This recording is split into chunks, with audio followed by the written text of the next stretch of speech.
네, 고린도후서 말씀을 함께 살펴보고 있습니다. 오늘 말씀의 제목, 교회를 위한 열심, 교회를 위한 열심으로, 열심이란 제목으로 하나님 말씀 함께 나누겠습니다. 고린도후서는 바울의 적극적인 변론글이죠. 우리가 언제 변론을 하죠? 억울한 일 당했을 때, 그죠? 해명을 하고 싶을 때, 사실은 그게 아니다, 오해다, 이렇고 이런 것이 진실이다라고 그렇게 얘기하는 것이 변론인데, 고린도후서에 나오는 바울의 변론, 본인을 위해서 한 것은 아닙니다. 본인이 어떤 오해를 풀고 해명을 하기 위해서 적극적으로 변론을 한 것이 아니라 교회를 위해서 했습니다. 교회를 위해서, 위기에 처한 교회를 지키기 위해서, 다시 세우기 위해서. 바울 인생 가운데 최고의 가치는 언제나 교회였습니다. 교회가 가장 소중한 곳이었죠. 이제 이후에 가면 이제 바울이 당했던 고난들, 11장 후반부에 가면 쭉 열거를 하는데, 내가 이런 고난을 당했다라고 내세우고 자랑하는 것이 아니라 그 후에 가면 왜 그런 고난을 연구했냐면, 사실 그것보다도 더 큰 고난이 11장 28절에 보면, 이 외의 일은 고사하고 아직도 날마다 내 속에 눌리는 일이 있으니 곧 모든 교회를 위하여 염려하는 것이라. 강의 위험, 산의 위험, 동족의 위험, 여러 번 매를 맞고 그런 게 중요한 게 아니라 그보다 훨씬 더 나를 눌리게 하는 것은 교회에 대한 염려다. 바울의 마음은 항상 교회에 있었습니다. 특별히 고린도 교회 3번이나 찾아가고요. 또 3통의 긴 편지를 쓸 만큼 바울이 관심 갖고 또 지키고 세우고자 했던 것이 교회입니다. 바울의 마음은 교회. 그랬기 때문에 어렵고 힘든 일도 다 이겨낼 수 있었던 것이죠. 마음이 교회에 가 있기 때문에. 제가 아는 어떤 목사님이 청년부를 맡았을 때 굉장히 청년부 내에서도 일 열심히 하는 형제 자매가 결혼하겠다고 찾아왔대요. 이 목사님 놀란 이유가 뭐냐면, 이 남자 청년이 굉장히 바쁜 분이랍니다. LG 연구소를 다녀서 11시 이후에 퇴근하는 분인데, 놀라서 물어봤대요. 너네 둘 언제 그렇게 사귀고 언제 데이트할 시간이 있었느냐. 그 청년이 대답하기를 새벽 예배 마치고 데이트했대요. 새벽 예배 마치고. 마음이 중요한 거죠. 마음이 가 있으면 조건이나 환경, 상황들 다 뛰어넘을 수 있다라는 것입니다. 그래서 바울도 여러 가지 어렵고 힘든 환경 속에서도 마음이 교회에 가 있기 때문에, 교회를 지켜야 하기 때문에, 교회가 최고의 가치이기 때문에 힘있게 굴하지 않고 교회를 지켰습니다. 우리들도 그렇죠. 바울만큼은 아닐지라도 교회에 마음을 둬야 합니다. 그리고 교회를 세워나가고 잘못된 것들로부터 교회를 지키고 수호해야죠. 특별히 바울이 이 교회를 위한 열심을 낼 때에는 일정한 의도가 있었습니다. 그리고 또 이 교회를 악한 자들로부터 지켜낼 때 그렇게 수고하고 헌신하면서 가졌던 자세가 있었는데, 그것이 뭐냐면 오늘 말씀을 보면 3가지로 대략 정리할 수 있는데요. 첫 번째는 그가 교회를 위해 일할 때, 교회를 세울 때 무엇을 하든지 사랑이 동기로 했습니다. 사랑. 동기가 중요하죠. 바울은 언제나 사랑을 가지고 그랬습니다. 사실 바울을 비난했던 거짓 교사들은 동기가 불순했어요. 사랑이 아니라 자신의 유익이었습니다. 그렇지만 바울은 언제나 교회를 위해 일할 때 사랑으로 대했죠. 사실 고린도 교회 안에 있는 이 거짓 교사들이 바울을 비난할 때 여러 가지로 쭉 비난하는데, 그 내용을 보면 사실 말도 안 되는 내용이 많이 있습니다. 그 중에 오늘 등장하는 게 뭐냐면, 바울은 사례비를 받지 않는다는 거예요. 사례비를 받지 않는다. 바울이 거기에 대해서 변론을 하거든요. 왜 이 고린도 교회에 있는 거짓 선지자들이, 거짓 교사들이 바울이 사례비를 받지 않는다고 비난했는가? 바울 당시에 가장 주목받는 학문은 수사학이었습니다. 수사학. 레토릭이라고 하는데요. 범죄를 수사하는 학문이 아니라, 말이 신기한데 말하는 학문이에요. 말하는 학문. 그러니까 내가 말을 잘해서 상대방을 설득하고 어떤 내 논리에 굴복하게 만드는 언어의 기법을 연구하는 학문. 그게 수사학이었습니다. 마치 지금에 잘 나가는 그런 학문처럼 그때는 수사학이 굉장히 잘 나갔던 학문이에요. 그래서 이 수사학, 그러니까 말하자면 달변가를 만드는 거죠. 말 잘하는 사람, 달변가. 당시에도 이 수사학에 능통한 달변가들이 순회 선교를 많이 다녔습니다. 그리고 그들은 굉장히 높은 액수의 강연료 혹은 사례비를 받았던 것 같아요. 그런데 그런 관례들이 일종의 몸값 역할을 했던 것 같습니다. 지금도 유명한 연예인이나 탁월한 스포츠 선수들은 몸값이 자부심이고 자존심이잖아요. 그 돈에 국한된 것이 아니라 마찬가지로 당시에도 굉장히 탁월한 이 순회 설교자들은 연사들은 많은 액수에 받았죠. 그것이 곧 그가 얼만큼 탁월하고 얼만큼 유명한가랑 비례했습니다. 거기에 근거해서 바울을 비난했던 거. 거봐라, 바울은 제값도 못 받는다. 바울의 가르침은 싸구려다, 싸구려. 무가치해. 제값도 못 받는 사람이야. 뭐 이러면서 바울을 향해서 비난을 했고, 그 비난에 대한 바울의 변론이 오늘 말씀인데요. 근데 사실 바울이 고린도 교회에서 생활비, 또 사례비, 또 사역에 필요한 선교비 후원을 받지 않았던 것은 그의 가르침이나 그 자체가 무능해서라기보다는 아까 말씀드린 것처럼 동기가 사랑이었습니다. 사랑. 오늘 말씀 9절에 잘 나오죠. 또 내가 너희와 함께 있을 때에 비용이 부족하였으되 아무에게도 누를 끼치지 아니하였음은 마게도냐에서 온 형제들이 나의 부족한 것을 보충하였습니다. 그 다음에 얘기하죠. 내가 모든 일에 너희에게 폐 끼치지 않기 위하여 스스로 조심하였고 또 조심하리라. 조심하고 조심했다. 바울은 왜 그랬을까? 사실 고린도 교회는요, 어린애 같은 교회였습니다. 아직 미성숙한 교회였어요. 고린도 전서 초반부에도 나오지만 그 안에 다툼이 있고 막 혈기 부리는 게 있고 은사는 많았지만 전체적으로 덜 성숙한 교회였습니다. 어린아이 같은 교회. 그런 어린아이 같은 교회에 바울이 초창기부터 사역에 필요한 어떤 그런 후원을 요구했다면 그 교회가 시험에 들죠. 그래서 바울은 바울 차원에서는 배려죠, 배려. 사랑의 동기로 그 교회를, 아직 어린아이 같은 교회를 배려한 겁니다. 그래서 힘들고 궁핍할지라도 텐트 메이킹 했죠.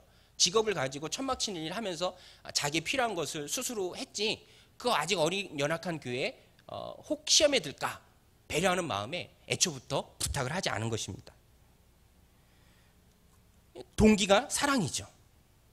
저도 집에서는 아이들한테 좀 엄하게 하려고 해요.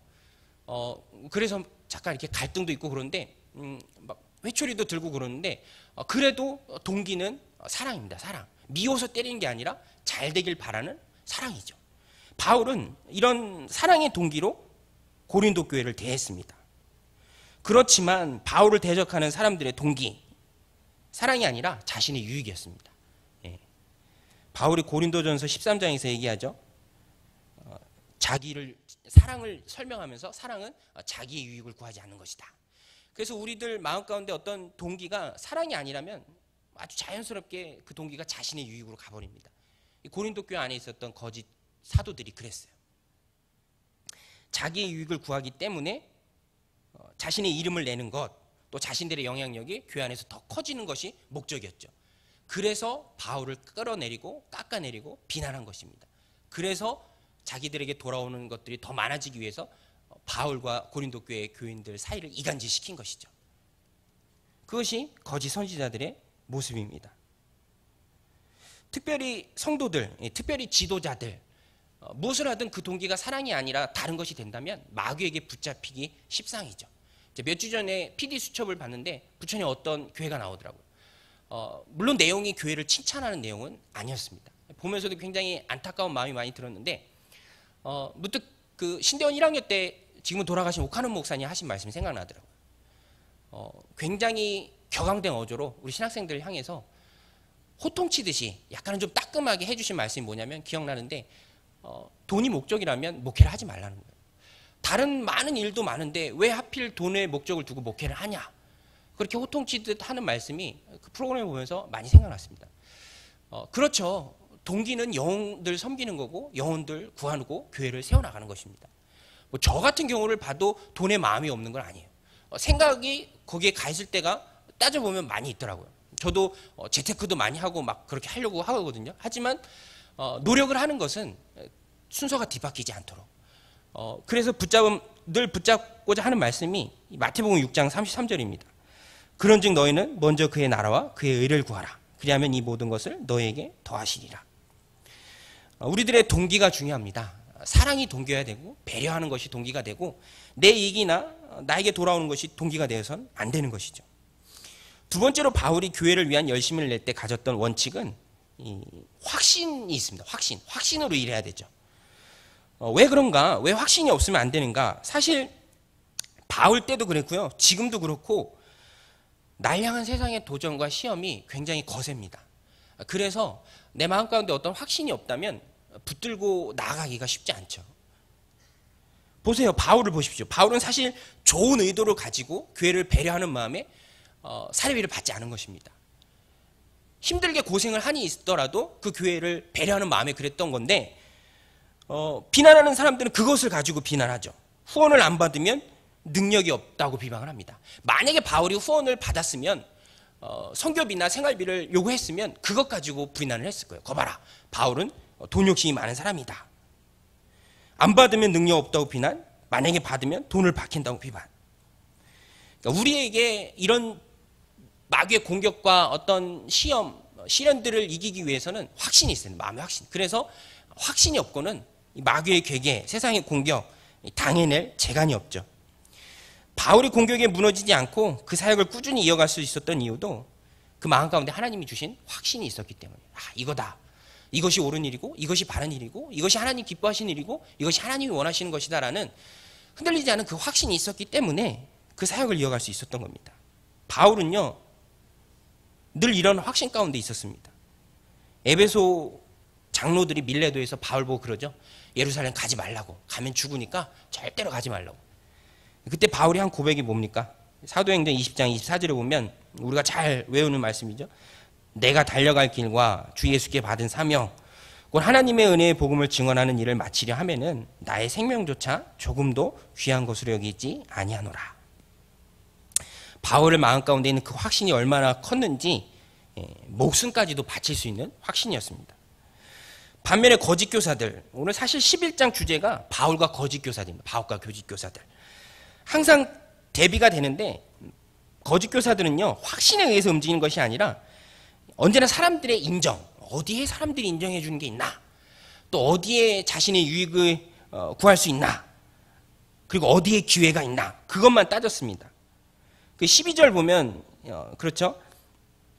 나는 내가 해온 그대로 앞으로도 하리니 기회를 찾는 자들이 그 자랑하는 일로 우리와 같이 인정받으려는 그 기회를 끊으려 함이라. 예. 거짓 교사들은 항상 사람들에게 인정받는 게 먼저였어요.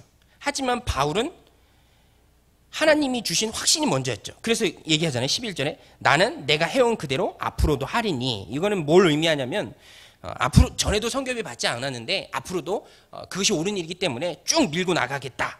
그렇게 얘기하는 겁니다. 그렇지만 반대 진영에 있는 거짓 사도들, 기회를 찾는 자들, 또 그 자랑하는 일로 우리와 같이 인정받으려는 그들, 사람들이 인정받는 게 먼저였죠. 소신이나 어떤 신념하고는 굉장히 거리가 먼 사람들이었습니다.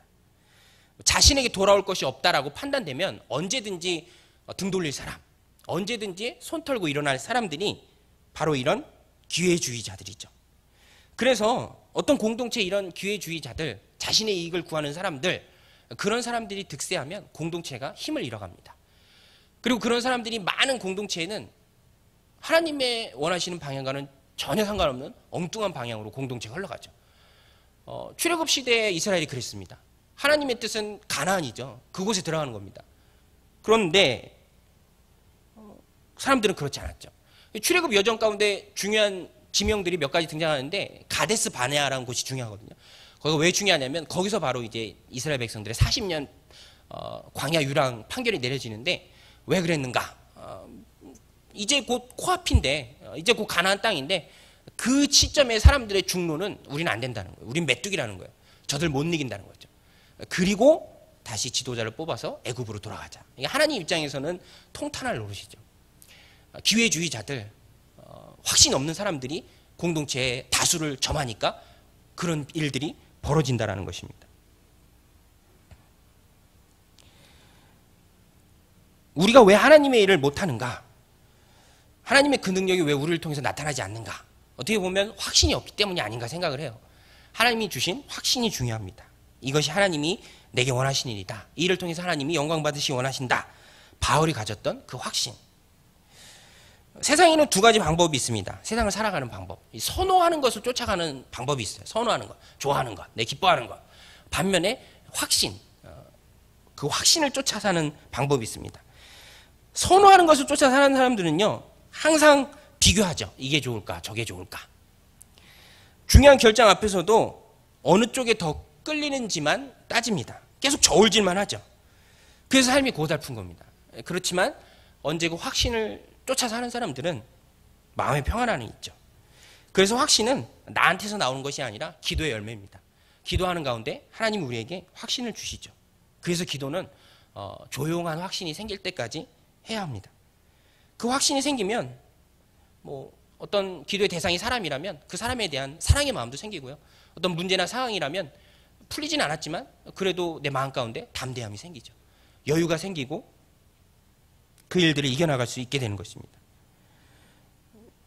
확신이 생기니까 마음에 불이 붙죠. 그리고 열정이 생깁니다. 불붙은 마음으로 또 열정으로 일을 하나가니까 이 확신이라는 것이 어떻게 보면 어떤 타고난 은사나 능력보다도 훨씬 강력한 힘을 주는 겁니다. 그리고 그 확신은 하나님이 주시는 것이죠. 모세 이후의 지도자죠. 여호수아. 모세가 훌륭했으니까, 굉장히 탁월했으니까 그가 가졌던 또 느꼈던 부담감이 얼마나 컸습니까? 그때 하나님이 여호수아의 마음 가운데 확신을 주시죠. 여호수아 1장 9절을 보면 내가 내게 명령한 것이 아니냐. 강하고 담대하라. 두려워하지 말며 놀라지 말라. 내가 어디로 가든지 내 하나님 여호와가 너와 함께하느니라 하시니라. 보십시오. 어디를 가든지 강하고 담대하고 두려워하지 말고 놀라야 할 이유가 무엇인가? 그게 내가 내게 명령한 것이 아니냐. 내가 내게 명령한 것이 아니냐. 야, 내가 너한테 시킨 것이 아니냐. 강하고 담대하고 두려워하지 말아라. 그래서 언제든지 확신의 근거는 내가 아니라 하나님이죠. 하나님이 주시는 겁니다. 그래서 우리가 기도와 말씀 가운데 발견해야 되고 깨달아야 되고 하나님이 나에게 주시기를 늘 구해야 될 것이 확신입니다. 확신. 확신이 있으면 열정이 생기고 열정으로 일하면 못 해낼 것이 없다라는 것입니다. 또 바울의 삶을 보면요. 세 번째로 교회를 위해 열심을 낼 때 늘 진실하게 사역을 했습니다. 거짓을 버리고 진실한 모습으로 사역하는 모습이 있었습니다. 오늘 후반전에 나오는데 마귀는 거짓의 아비입니다. 태어날 때부터 거짓말쟁이죠. 사람들을 속이는 것이 주특기입니다. 그래서 이런 마귀 밑에서 일하는 마귀의 일꾼들도 가장을 하죠. 광명한 천사로 의의 일꾼으로 자신들을 가장합니다. 오늘 말씀 14절 15절인데요. 이것은 이상한 일이 아니라 사탄도 자기를 광명의 천사로 가장하나니 그러므로 사탄의 일꾼들도 자기를 의의 일꾼으로 가장하는 것이 또한 대단한 일이 아니라 그들의 마지막은 그 행위대로 되리라. 거짓은요 언제든지 뭐 시기가 중요하지 기간이 중요하지 들통나게 되어 있습니다. 오래 못 가죠. 성경이 오늘 말씀이 분명히 얘기하잖아요. 그들의 마지막은 그 행위대로 되리라. 거짓은 잡초 같습니다. 잡초. 어떨 때 보면 무성하죠. 막 걸을 수도 없을 만큼 크게 자랍니다. 그렇지만 때가 되면 날씨만 좀만 차가워지면 찬바람만 불면 금방 사그라듭니다. 그래서 우리는 겉보기에 무성한 거짓이 아니라 영원히 변치 않는 하나님의 말씀을 붙들어야죠. 이사야 40장 8절에 보면 풀은 마르고 꽃은 시드나 우리 하나님의 말씀은 영원히 서리라 하라. 바울은 항상 이런 진실함 가운데 거짓이 아닌 진실한 모습으로 하나님 앞에 사역했죠. 하나님 말씀에 목숨을 걸었습니다. 그래서 진실한 모습으로 사역한다. 교회를 위한 열심을 낸다. 이것이 뭐냐면 하나님이 시키신 일에 집중한다는 거예요. 하나님이 시키신 일에. 하나님이 내게 맡기신 일에 집중하는 것. 하나님의 편에 서서 하나님이 원하시는 일이 무엇인지 하나님의 손과 발이 되어 하나님의 뜻을 내 삶 가운데 그리고 우리 교회 이 땅 가운데 이루어 드리는 것. 그게 진실함입니다. 그리고 그게 진실한 모습으로 일하는 거죠. 개인의 어떤 사심이 아니라 욕심이나 어떤 꿈이 아니라 하나님의 마음으로 일하는 거죠. 그 사람이 바로 하나님 앞에 진실한 사람입니다. 사실 우리들의 신앙의 모습들을 많이 점검해야 돼요. 많은 사람들이 교회 밖에서도 뭐 꿈을 꾸라, 뭐 비전을 가지라, 뭐 무엇이든지 할 수 있다, 포기하지 마라, 뭐 불굴의 의지를 가지라 그런 식으로 많이 얘기를 하는데 사실 그 핵심을 보면 믿음하고는 거의 상관이 없습니다. 그건 다시 자기의 생각이고 자기의 이루려는 욕심이죠. 그래서 뭐 희망, 내가 가지고 있는 어떤 희망이 믿음은 아닙니다. 믿음은 하나님이 주시는 것이고 하나님의 일들이 이루어지는 게 믿음이지 내가 믿습니다, 내가 바랍니다 하고 하나님 앞에 나가는 게 믿음은 아니죠. 그런 의미에서 비전도 마찬가지인 것 같아요. 비전이란 말을 우리가 많이 사용하는데 사실 비전도 내 희망이나 내 소망이 비전은 아닙니다. 비전도 하나님이 주시는 것이죠. 그래서 어떤 분은 그렇게 설명하는데 이해하기가 쉽더라고요. 비전을 설명하면서 텔레비전 비유를 들더라고요. 텔레비전. 텔레비전도 우리가 많이 쓰는 외래어잖아요. 텔레라는 게 어디서 멀리 오는 어떤 신호를 얘기하고요. 비전은 말 그대로 보여지는 거죠. 그래서 우리가 텔레비전을 볼 때 여기를 틀면 뉴스가 나오고 또 저기를 틀면 드라마가 나오고 또 다른 곳을 틀면 중계방송이 나오고 근데 내가 보고 싶은 게 어느 순간 있습니다. 근데 그걸 보고 싶다고 채널을 돌린다고 내가 보고 싶은 게 나오나요? 동물의 왕국을 보고 싶다고 아무리 돌려도 안 나오는 거죠. 그래서 비전도 하나님이 주시는 것을 보는 것이 비전이죠. 그게 하나님 앞에서의 진실한 모습입니다. 그리고 그게 진실된 사역이죠. 그래서 사도행전 16장에 보면 비전이라는 단어가 영어 단어로 등장하는데 마케도니아의 환상을 바울이 보죠. 하나님이 보여주시는 환상을 봅니다. 자기가 보고 싶어서 보는 게 아니라 하나님이 보여주신 것이고 그것을 바울이 믿음으로 받는 겁니다. 그것이 비전이죠. 그리고 에베소가 아닌 바다 건너 유럽으로 마케도니아로 복음을 들고 나아가죠. 그래서 우리가 비전을 얘기할 때 항상 꼭 가져야 하는 것이 말씀이다. 말씀. 말씀이 없으면 비전도 없고 말씀이 없으면 믿음도 없고 아무것도 없습니다. 무엇이든지 다 하나님이 보여주신 것에서 나오기 때문에 하나님의 말씀이 중요하죠. 그래서 우리가 우리의 삶을 내가 가진 어떤 소망이나 희망에 두는 것이 아니라 물론 그것도 중요하지만 내 삶의 주력 부대, 내 삶의 큰 에너지는 비전에 걸어야 됩니다. 내 비전이 아니라 하나님이 보여주시는 비전. 바울은 그래서 하나님의 마음으로 하나님이 시키시는 그 일에 집중하고 나아갔습니다. 항상 하나님 말씀을 떠난 사람들은 자기가 원하는 길을 가다가 끝이 안 좋더라고요. 그 역대하 새벽에 말씀 상고하면서 굉장히 안타까운 왕 중에 하나가 요시야 왕이죠. 요시야 왕. 굉장히 개혁을 광범위하게 지속적으로 했음에도 불구하고 마지막에 끝이 안 좋습니다. 바로 누구와 붙은 다음에 그 전장에서 전사하죠. 근데 사실 요시야는 확신도 없었고요. 또 하나님이 시킨 일도 아닙니다. 바로 누구가 오히려 네가 날 왜 대적하느냐. 하나님이 시킨 일을 하는데 하나님이 널 해야 할지 모르니까 물러가라. 뭐 이렇게 권면을 하지만 거기서 고집을 부리고 거기서 아집을 부리죠. 자기의 국력도 되지 않으면서 거기서 어떻게 보면 주제넘은 짓을 한 것이죠. 하나님이 시키신 일에 집중하는 것이 믿음이고 하나님이 시키신 일에 목숨 걸고 내 주력 부대를 걸고 내 인생을 거는 것이 말씀입니다. 다윗을 보시죠. 다윗. 일생 하나님 앞에 붙들려 살고 사도행전의 표현에 의하면 하나님 마음에 딱 맞는 사람이다라는 칭찬을 받은 이유는 그가 큰 죄도 많이 지었지만 기본적으로 다윗은 하나님 말씀에 죽고 사는 사람이었어요. 벌벌 떨었습니다. 이것이 하나님의 말씀이다 그러면 넙적 엎드렸어요. 그래서 나단 선지자가 경고하고 죄를 책망했을 때에도 그 즉시 회개한 것이죠. 교회를 위한 성도의 모습, 이 바울과 거짓 사도들의 모습을 비춰가면서 세 가지로 살펴보습니다. 첫 번째로는 선한 동기로 이해해야 한다. 두 번째는 흔들리지 않는 확신으로 이해해야 된다. 확신이 생각할 때까지 말씀과 기도에 집중해야 한다. 그리고 마지막으로 진실하게, 진실한다는 것은 하나님이 시키신 것에 집중하는 것. 그래서 이 세 가지 붙들고 하나님이 오늘 우리에게 주신 귀한 공동체를, 가정을, 또 내 삶을 소중하게 갖고 나가는 저와 여러분 되시기를 주님의 이름으로 축원드립니다. 기도하시겠습니다.